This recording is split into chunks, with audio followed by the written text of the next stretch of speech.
Bienvenue pour la suite de cette série de vidéos consacrée au capteur de vision Cognex. Au menu, les bases pour se créer un premier projet avec le logiciel. Je ne vais pas tout détailler car il y a une multitude d'outils, je donne juste les grandes étapes. Au niveau du matériel, comme vu dans la première vidéo, le capteur est alimenté en 24 volts DC, l'ordinateur en direct avec un seul câble et des adresses IP fixes. Dans le champ de vision, je vais placer différents objets et le capteur va me dire OK ou pas OK en fonction de différents critères et on verra ça sur la LED pass ou fail. Alors pour les objets, je vais rester dans le thème du luxe, raccord avec la première vidéo. Et pour ça, l'idée ça va être de reconnaître différentes étiquettes sur des bouteilles, toutes de Dompé bien sûr, à consommer avec modération. Allez, c'est parti, je démarre le logiciel. Première chose à savoir, c'est que Insight Explorer comprend deux environnements de développement au choix. Premièrement, le Easy Builder, programmation entièrement graphique, idéal pour débuter. L'autre possibilité, c'est l'environnement tableur avec saisie des fonctions dans des cases, exactement comme avec Excel. Technique utilisée depuis longtemps par Cognex, ça permet de faire des choses super pointues. Dans cette vidéo, je vais faire simple, le Easy Builder, en suivant les étapes de l'assistant. Alors, je commence par me connecter à mon capteur IS2000, connexion. Voilà, donc il a trouvé l'adresse IP, je vous avais montré dans la vidéo précédente comment il fallait faire. Je passe tout de suite à la configuration de l'image. Voilà, je commence par le premier onglet, déclencheur, donc c'est ce qui va déclencher la capture d'une image. Alors, caméra, bah, c'est si j'active le bouton qui se trouve trig sur le capteur. Je peux le faire de façon permanente en continu. Je peux le faire de façon manuelle à partir du logiciel, c'est-à-dire déclencheur ici, déclencheur ou là-haut, déclencheur ou à répétition au choix. Et le dernier, c'est à partir d'un automate. Je vous montrerai ça dans une autre vidéo. Ok, donc moi je vais faire en continu. Je vais me mettre en vidéo directe, c'est-à-dire directement l'image. Voilà, donc pour l'instant la mise au point n'est pas terrible. Je vous montre dans cet onglet-là, mise au point. Je peux régler la mise au point manuellement. Donc on voit ici que je suis pas du tout bon, hein, c'est flou. Je me rapproche, c'est un peu mieux, je me rapproche, c'est un peu mieux. Donc là, je suis à environ 30 cm de la caméra. Donc il faut aller chercher loin, ou sinon on va faire autofocus pour voir justement comment il va faire. Alors pour ça, il faut définir une région de mise au point. Je vais arrêter la vidéo et je vais définir une région. Oh, par défaut, ça allait bien. Voilà, je vais dire par exemple que il faut mettre au point principalement sur cette zone-là.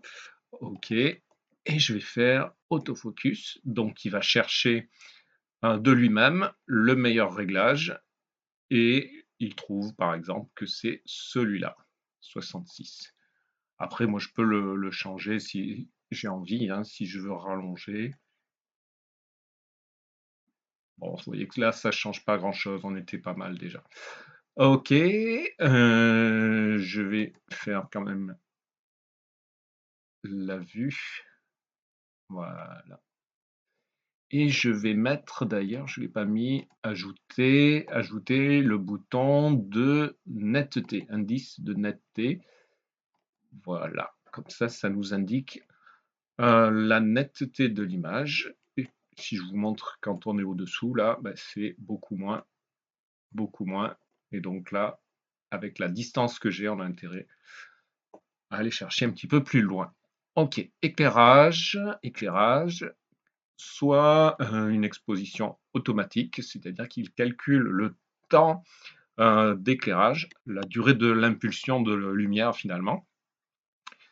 Je vais le faire en manuel pour vous montrer la logique. Donc là, je vais réduire le temps. Je vais mettre par exemple 1 milliseconde.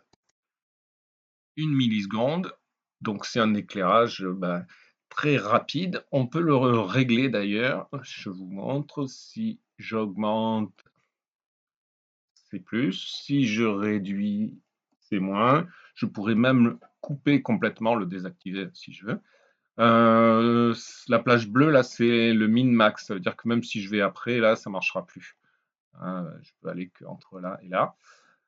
Et je peux faire que cette exposition soit plus longue. Je vais mettre, par exemple, 10 millisecondes. Donc, ça réduit l'intensité de réglage. Donc là, ça veut dire que si je suis là, c'est le maximum. Mais je peux régler que sur une plage très réduite maintenant. Alors, quel serait le réglage optimum?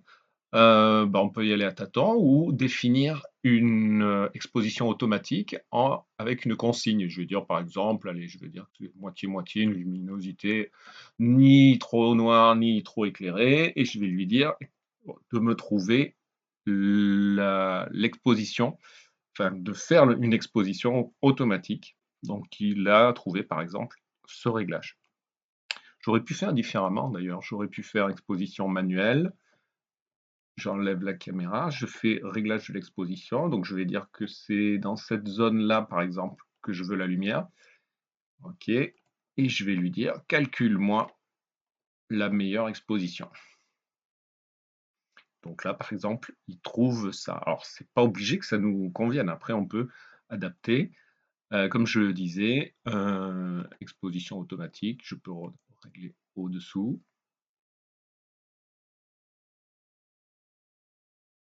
Voilà. Alors, ce que je vais faire, c'est je vais chercher manuellement. Et je vais vous montrer, par exemple, que si je pars d'une impulsion très courte, je mets la vidéo, donc ça clignote très très rapidement, ça peut créer un effet stroboscopique d'ailleurs. Ça fait ça, je mets le maximum, voilà, je mets 10, voici ce que ça fait, je mets 100, je mets 500. Donc le clignotement, voilà, est beaucoup plus lent, on peut aller jusqu'à 1000 au maximum, donc 1 seconde. Voilà ce que ça donne. Alors on remarquera, je vais rajouter un bouton de luminosité, ok, que quand c'est suréclairé, ça apparaît en rouge avec cet outil-là, et quand c'est sous-éclairé, ça apparaît en bleu. Donc en fait, il faut trouver le bon compromis entre ni beaucoup de bleu, ni beaucoup de rouge. Donc si je fais un tâton comme ça, 200, on voit que c'est pas trop mal. Je vais augmenter un peu, 300. Là, c'est trop, on va dire 250. Bon, c'était pas mal 200 finalement, parce que si je descends au-dessous 100, ça fait trop bleu. Donc 220, allez, dans mon cas, pour un réglage qui est plutôt pas mal. Je vous montre maintenant la balance des blancs, c'est ce qui permet d'avoir de belles couleurs en prenant comme référence du blanc, ce qui est mon fond actuel. Donc je vais définir la région où je suis sûr d'avoir du blanc. Donc pas ici, mais là, ok. Et je vais lui demander de définir, de prendre ça comme référence. Et donc du coup, ça va me donner des couleurs les plus appropriées. Je vous montre d'ailleurs si j'avais fait n'importe quoi, c'est-à-dire que si j'avais pris une région n'importe quoi, là, par exemple ça, là, en disant que ça, c'est du blanc, ce qui est faux, et que je lui dis définir la balance à partir de ça. Donc vous voyez que les couleurs, elles sont pas belles, du tout. Donc, je reviens région, je prends du blanc, donc je suis sûr que là c'est du blanc. Je vais enlever ça là d'ailleurs. Voilà. Non, pas le petit objet. Je vais prendre décidément, voilà. OK. Et je vais définir balance des blancs.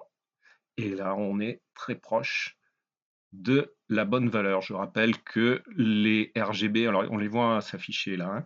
RGB, c'est lorsqu'on a du blanc, c'est des valeurs fortes. Maximum, c'est 255, 255, 255 pour le blanc pur. Et quasiment 0, enfin 0, 0, 0 pour le noir pur. Donc vous voyez, là. J'en profite pour vous montrer également la résolution, puisque les chiffres qui sont là, c'est en fait l'emplacement où je me trouve sur l'image. Donc ça veut dire que si je suis en haut, c'est une valeur toute petite 3, là, donc 1, et je peux descendre jusqu'à 480, qui est la résolution en pixels, et je peux aller dans ce sens-là de 1 jusqu'à, eh bien, 640, la résolution en pixels. Allez, dernier onglet, images, ça permet en fait de rogner l'image en hauteur de part et d'autre. Vous voyez, donc de 0 à 479, puisqu'il y a une résolution de 480, j'en ai parlé, et 640 sur la largeur. Je peux faire un zoom également, et donc on peut zoomer, pareil, et je peux redéfinir la zone que je veux. Ce zoom, c'est le zoom de la prise d'image, c'est pas le zoom d'affichage, ça n'a rien à voir avec les outils qui sont ici, qui permettent juste à l'écran du logiciel de montrer l'image plus ou moins grande. Ça, c'est pas la même chose. Ça, c'est la prise de vue qui est directement impactée. Donc voilà, cet outil bien sympathique. Je le remets normal. Voilà. Alors, une fois l'image bien nette, la première chose à faire, c'est de programmer la localisation de la ou des pièces à inspecter. Pour ça, menu localiser pièces, puis on définit ce que l'on va chercher dans l'image. Soit des formes avec des bords, des ronds, des couleurs ou quelconques. Ce sont les blobs. Je vais aussi vous montrer comment localiser l'objet avec un morceau d'image que l'on connaît de cet objet. C'est ce que l'on appelle le modèle. On définit alors une zone où est censé se trouver ce morceau d'image, puis on enregistre ce modèle à partir d'un objet servant de référence. Le truc à savoir, c'est que le système va ensuite chercher ce modèle sur les prochaines captures d'images. Une fois trouvé, ça devient vert, et il y a création d'un nouveau système d'axes XY propre à l'objet localisé. 2 flèches vertes. Et c'est à partir de ce repère local XY que seront définies les coordonnées pour les outils d'inspection de l'objet. Allez, démo. Alors, l'objet à localiser, bien sûr, ça va être la bouteille. Et pour ça, eh bien, je vais me servir d'un modèle qui va être, eh bien, sur l'étiquette, la marque, tout simplement, Dom Pérignon. Donc, modèle ajouté. Je sélectionne ce modèle, donc cette image-là, ce morceau d'image-là, et je vais dire que je peux trouver ce modèle dans toute cette zone de recherche. Je valide. OK. Alors là, c'est vert forcément puisque c'est le modèle de référence.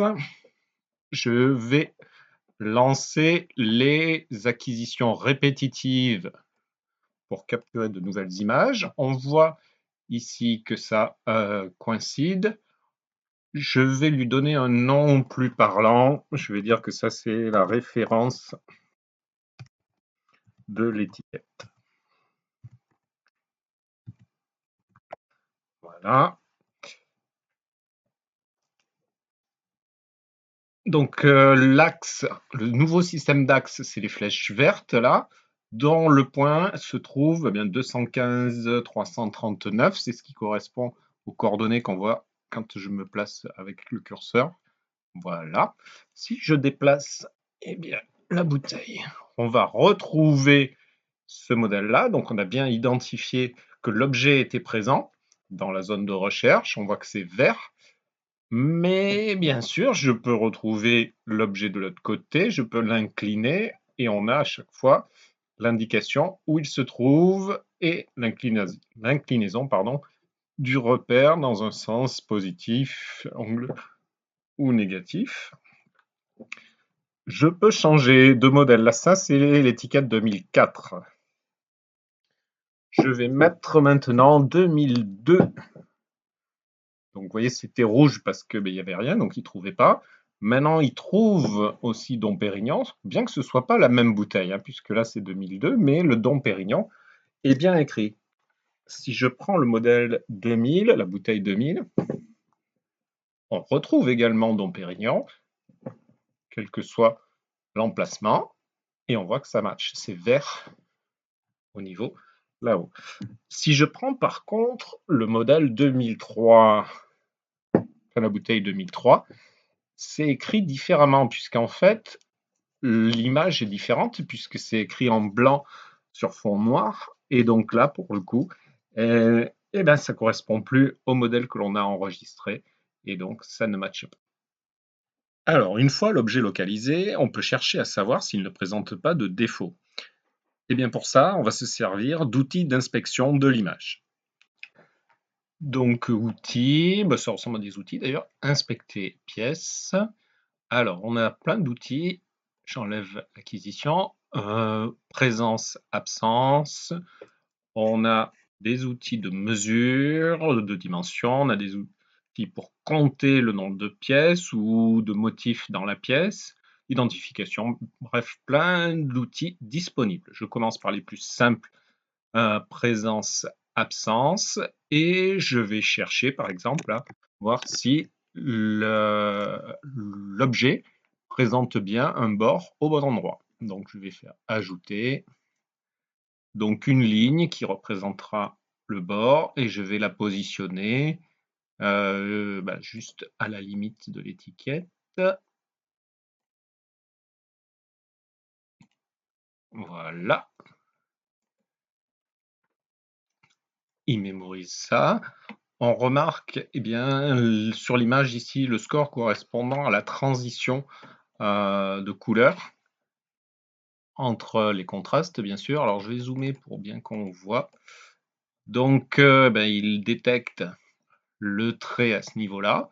Dans cette zone-là, alors je vais réduire, vous voyez, pour pas qu'il y ait confusion avec le deuxième trait d'à côté là. Donc je vais dire que c'est juste celui-là, dans cette zone-là, voilà, pour vraiment obtenir la meilleure transition possible de couleur. On remarquera que le bord est calculé par rapport à la référence, c'est-à-dire ce que j'avais défini comme le milieu de l'étiquette, là, avec le Dom Pérignon. C'est la flèche bleue qui montre l'interdépendance entre ce repère et celui-là. Je fais acquisition pour vous montrer, zoom arrière, voilà. Et donc là, si je déplace, il retrouve le bord au bon endroit. Je le décale, il le retrouve également si c'est incliné. Je change de bouteille, je prends le 2000. Voilà. Et vous voyez que là aussi, il trouve le bord normal parce qu'il est à la même distance, la taille de l'étiquette est la même. Donc ça permettrait de détecter éventuellement un défaut de taille de l'étiquette. On remarquera que l'on peut également, alors je vais arrêter, détecter des couleurs. Alors vous voyez que, alors je vais remettre la première. Le classique de Dom Pérignon, c'est celui-là. J'en fais une acquisition. Voilà, c'est cette couleur-là. Alors pour arriver à détecter cette couleur, je vais prendre par exemple une zone ici, et je vais faire ajouter une couleur. Voilà, il me demande la zone où je dois détecter la couleur. Je vais dire par exemple que c'est un cercle qui se trouve sur l'étiquette, à cet emplacement là, où la couleur est censée être uniforme. Je me rapproche. Voilà. OK. Il valide. Alors maintenant, il faut paramétrer, parce qu'en fait, au niveau de la couleur, il ne connaît pas. Donc il faut lui dire, soit c'est une couleur déjà existante, mais bon, comme ça là, elle est un peu spéciale, soit je lui apprends la nouvelle couleur. Donc je vais faire apprendre une couleur. Je vais virer les autres qui sont en bibliothèque, là d'ailleurs, pour pas les mélanger. et je vais lui dire ajouter une nouvelle couleur qui se trouve dans cette zone-là. Voilà. OK, je valide. Donc c'est une couleur qui ressemble à ça. Je fais OK. J'aurais pu lui donner un nom. Et je vais lui dire de rechercher cette couleur dans la limite que je me suis fixée, par rapport bien sûr au repère. Vous voyez l'interdépendance. Donc ça cherchera toujours à cet emplacement-là. Démonstration, je remets l'acquisition, je déplace. Il retrouve, c'est OK. Alors je m'éloigne pour bien que vous voyez. Voilà, ici, je décale, il trouve toujours, c'est OK. Par contre, si je prends la bouteille 2000 qui, elle, était rose, c'est une série limitée en fait, et là, bah, ça ne matche plus. Vous voyez que ça ne correspond pas. Voilà. Je remets la bonne. C'est OK. Et je vous montre, alors j'arrête ça, et je vous montre également des outils de détection de géométrie. Géométrie et notamment intersection de lignes. Intersection de lignes, je fais... alors, qu'est-ce qui se passe là? Il me propose automatiquement différentes transitions d'image, différents bords qu'il a identifiés. Et moi, j'ai juste à sélectionner celui qui me va. Alors moi, je vais faire une intersection, puisque c'est une forme très particulière d'écusson, là, cette étiquette. Et je vais dire que pour valider que l'étiquette soit bonne, il faut que, eh bien, entre là et là, il y ait exactement ces bords avec cette forme d'angle. Donc, OK. Donc, vous voyez, c'est bien défini. Je pourrais en ajouter une autre, tiens, pour l'autre côté. Ça avec ça. OK, pardon. Voilà. Je peux même aller, soyons fous, ajouter celui-là avec celui-là. Je valide. Il calcule. Voilà. Et donc là, on voit une étiquette qui correspond, qui est nickel. Je vais faire l'acquisition en continu. Donc on voit que si je déplace, eh bien, il détecte bien les formes, les emplacements, présent, présent. Alors là, c'est un peu moins bon parce que je l'ai mis sur le côté. Mais vous voyez que là, c'est presque OK. Et donc, bien sûr, en améliorant les bords, les contours, les intersections, on peut vraiment faire une détection très pointue de l'image. Allez, je vous montre également des outils de mesure, de distance, tout bêtement. Ajouter. Donc pareil, on me propose différentes possibilités et moi je vais dire eh bien, que j'aimerais connaître la distance entre là et là et vérifier cette distance. OK, je valide. Alors bien sûr, ça va dépendre. Alors c'est en pixels la valeur qui va être retournée. Il la calcule, voilà. Donc il calcule la distance entre là et là. Il la donne en pixels. On pourrait le paramétrer pour que ce soit en centimètres millimètres. Il y a une opération à faire et ça serait possible également. Donc là, je vous montre si je déplace mon étiquette, les possibilités. Donc vous voyez, il mesure. Alors bien sûr, ça dépend de l'emplacement où je me trouve, parce que si je me rapproche, eh ben, là, ça va changer. Voilà. Allez, je vais faire un peu de ménage là, parce qu'il y a beaucoup de choses. Je vais effacer tout ça. Voilà, j'ai fait un peu de ménage. Ça me permettra d'avoir un traitement plus court de l'image, mais plus on a d'outils et plus le traitement est long, bien sûr. Puis voilà, on ne mélangera pas les problèmes. Je veux vous montrer maintenant l'outil de comptage. Alors, on peut compter des surfaces de couleurs, on peut compter des bords, ou des modèles, style si je voulais compter le nombre d'étoiles, bah, je définirais un modèle dans cette zone-là. Bon, ça n'a pas un grand intérêt vu qu'il n'y a qu'une seule étoile. Je vais vous montrer, c'est marrant, les bords et je vais vous montrer ça. Donc je vais zoomer, je vais définir une zone dans laquelle je dois retrouver des bords, donc des transitions de couleurs. Donc je vais me mettre par exemple ici, je vais tourner un petit peu, non, c'est même pas nécessaire. Voilà, je zoome un petit peu et je vais lui dire compte-moi les bords que tu trouves dans cette zone. Les bords sont les transitions de couleurs, donc on va les voir apparaître. Et donc là, il compte 1, 2, donc 2 transitions, alors qu'il y en a une troisième ici, parce que eh bien, le seuil est peut-être mal défini. Je vais le réduire. Voilà. Donc, limite, je vais remettre limite automatique. Voilà. Et donc là, il compte bien 3 transitions de couleurs. Là, 1, 2, 3. Je vais le mettre en acquisition pour vous montrer. Je fais zoom arrière.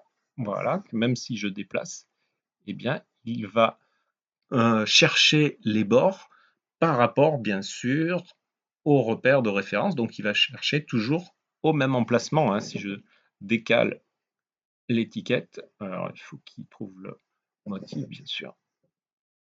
Voilà. Donc, quel que soit l'emplacement où on se trouve, par rapport à ce repère, il va détecter les différents bords qu'il a trouvés. Donc, je trouve cet outil assez sympathique. Allez, pour continuer, regardons l'outil qui permet de lire des caractères sur une image.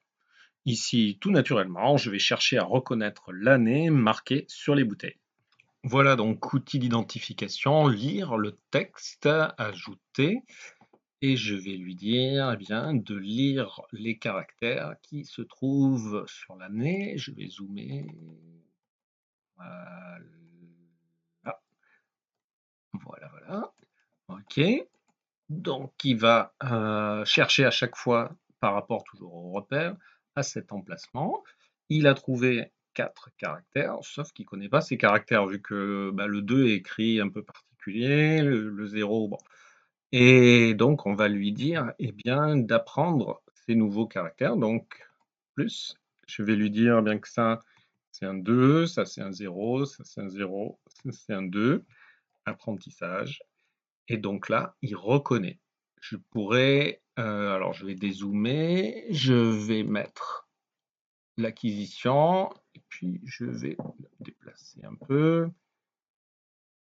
Et pour lui faire apprendre peut-être des formes un peu différentes, eh bien, je vais rajouter encore un apprentissage. Je vais lui dire ça, c'est toujours un 2 aussi, 0, 2, apprentissage.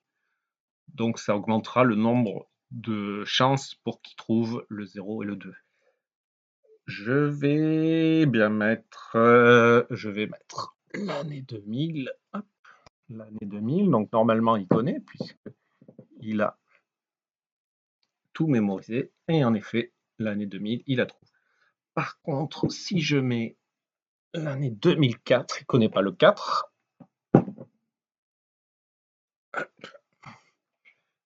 Il ne connaît pas le 2 sous cette forme non plus, donc je vais lui dire plus. Donc ça, c'est bien un 2, ça c'est un 0, un 0 et un 4. Apprentissage. Voilà, et là maintenant, même si je déplace, il va retrouver et lire le texte 2004. Je remets le 2002 de départ. Pas de problème, il retrouve 2002. Allez, pour continuer, regardons maintenant l'outil d'enregistrement vidéo. Alors, il se trouve séquence vidéo à ce niveau. Je vais le paramétrer et notamment l'enregistrement. Alors l'enregistrement, où est-ce qu'on stocke les séquences que l'on va enregistrer? Ben là, je le mets sur C, mais on pourrait aussi le mettre sur le lecteur, dans le cas d'un lecteur qui fonctionne en autonome, bien sûr. On pourrait trier également les enregistrements suivant si le résultat des tests de l'inspection là sont OK ou pas OK. Donc moi je vais laisser naturellement comme ça, mais voilà. J'enregistre ici. Je vais relire au même endroit, donc il faut mettre le même dossier, ce qui n'est pas par défaut. Voilà. Et je vais faire OK. La séquence vidéo, donc c'est ce truc-là.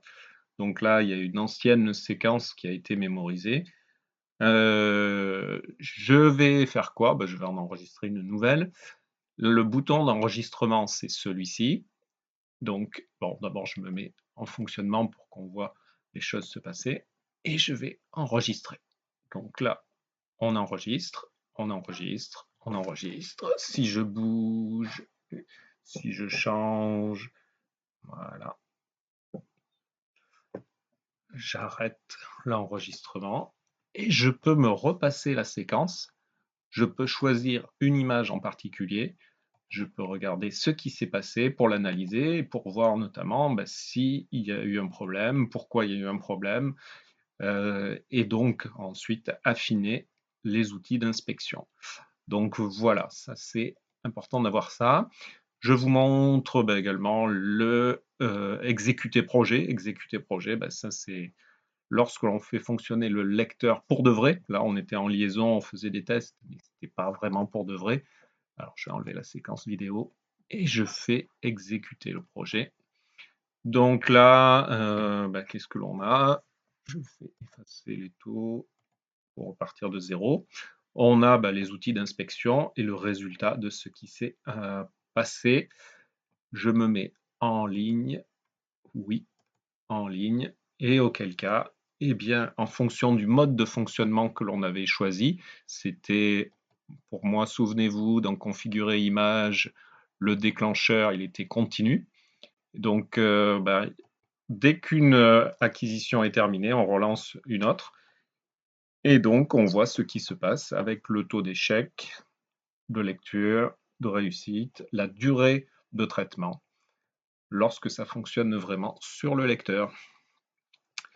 Voilà, voilà. Allez, pour terminer, 2 remarques sur des choses incompréhensibles pour moi à ce jour. Si vous avez la réponse, n'hésitez pas à me laisser un commentaire. Le premier truc, c'est l'utilisation de l'interface web. En théorie, ça permet d'avoir une vue simplifiée mais suffisante pour accéder au capteur avec un ordinateur qui n'a pas le logiciel Cognex d'installer. On paramètre la connexion, par exemple HTTP et port 8087. On dit ce que l'on veut voir sur la page web et on ouvre un navigateur. On saisit l'adresse IP, le numéro de port, et là, ça foire. Avec un autre navigateur, on me dit que j'ai pas les droits utilisateurs.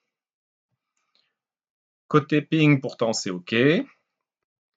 Et pas de proxy sur mon ordinateur. Sur un forum, j'ai vu que ça pouvait venir de la version du firmware. En effet, c'est le message qui s'affiche en bas. Si je fais la mise à jour, on me propose une version plus ancienne. Bizarre, mais bon, pourquoi pas.